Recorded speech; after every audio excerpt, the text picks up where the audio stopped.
For centuries, a question has whispered through the shadows of history. What if the Holy Grail is not a cup? What if it's a bloodline? The canonical Gospels never approach this possibility, but the Gnostic Gospels, the apocryphal writings, and the murmurs of early Christians offer unsettling clues. Mary Magdalene was not just a follower, she was something more. In ancient texts, she is called companion, the one always by his side, the one whom Jesus loved more than all the disciples. And in a forgotten tradition, one deliberately erased, she is portrayed as the bearer of something sacred, the womb of continuation. The Holy Grail, the Sang Real, the royal blood, may not be a golden artifact, but a living human womb carrying the descendant of the one who was crucified, the forbidden bloodline, the hidden inheritance of the Messiah, the blood that was not spilled at Golgotha, but that lived, survived, and was hidden. But why would this be dangerous? Because a Messiah with human children would change everything. He would not only be the Son of God, but also the father of a humanity redeemed by blood and love. The early church could not allow it. Rome could not allow it. So they burned the records, silenced the Gospels, erased the women. But not every fire can destroy the truth. And in certain regions of Europe, especially in southern France, this secret was kept, silently passed down from generation to generation. A woman who fled the cross, with her, not just sorrow, but continuity. Who was Magdalene, really? The redeemed sinner? Or the mother of a sacred bloodline that official history chose to forget? The Holy Grail, to some a cup used by Jesus at the Last Supper, to others a symbol of divine power.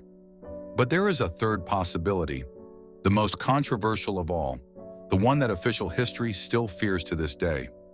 What if the Grail is a person? Behind the Arthurian legends, behind the knights questing for the sacred cup, Merlin and Avalon, there's a web of stories that mix faith, blood, and exile. Stories that began long before Camelot, in the apocryphal Gospels, in the Cathar traditions, in the mysteries surrounding Rennes-le-Château in southern France. One name keeps resurfacing: Mary Magdalene. According to ancient oral traditions of southern Europe, she fled to the shores of Gaul after the crucifixion, pregnant with Jesus' child. With her, she carried not only the sorrow of a world that crucified the Messiah, but the hope of continuity. There, among caves, grottos, and hidden villages, this woman is said to have lived in seclusion, venerated by secret communities. A saint to some, a sacred mother to others, and a threat to Rome.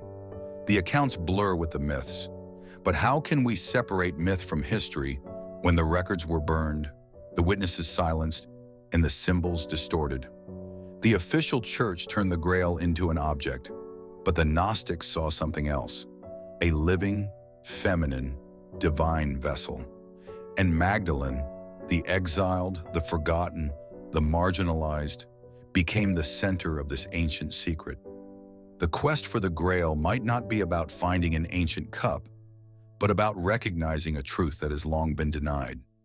And have you ever considered that maybe the greatest myth in history is simply the disguise of a reality the world has never dared to accept?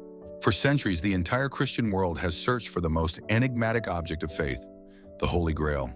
Artists painted it as a sacred chalice. Knights died trying to find it. And even today, the popular imagination ties this cup to the Last Supper of Jesus. But what if we've all been searching for the wrong thing? What if the Grail was never an object? What if it's a living person?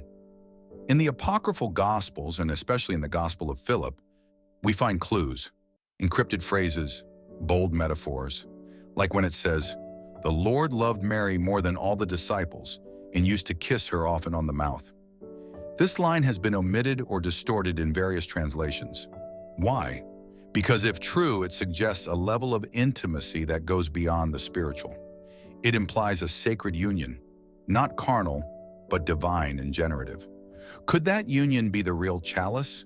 Could Mary Magdalene's womb have held something more sacred than wine?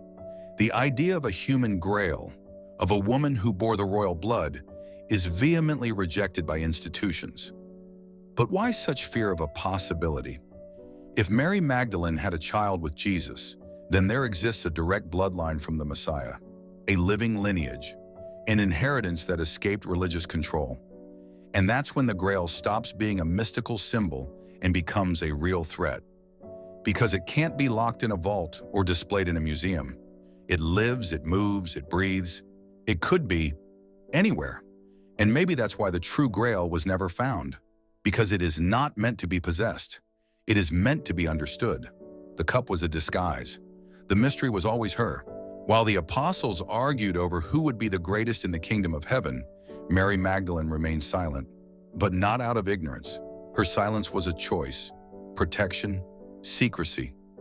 In the Gnostic texts and manuscripts, such as those from Nag Hammadi, she appears as the one who uniquely understood the Christ. She didn't just follow him, she understood him. Jesus is said to have entrusted her with teachings he shared with no one else. Private dialogues, profound revelations, spiritual visions.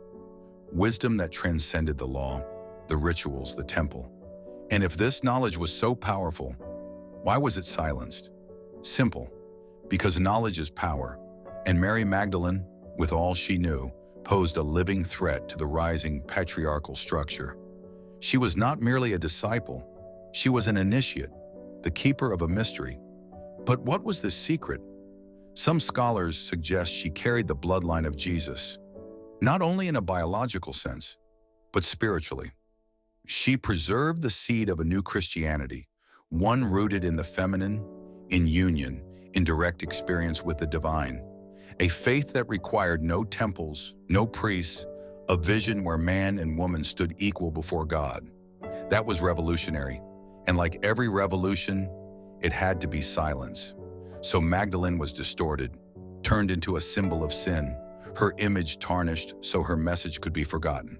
But time is a filter, and what is true, sooner or later, rises again. Today, as we turn the pages of the forgotten Gospels, we feel her presence, not as a victim, but as a keeper. The keeper of a secret that still echoes, waiting only for someone brave enough to listen. The history of the Christian faith has been told many times, but rarely with all its voices. Some were amplified, others silenced. Among those voices is one that whispers of a forgotten bloodline, a lineage that doesn't appear in official genealogies. A bloodline? Perhaps.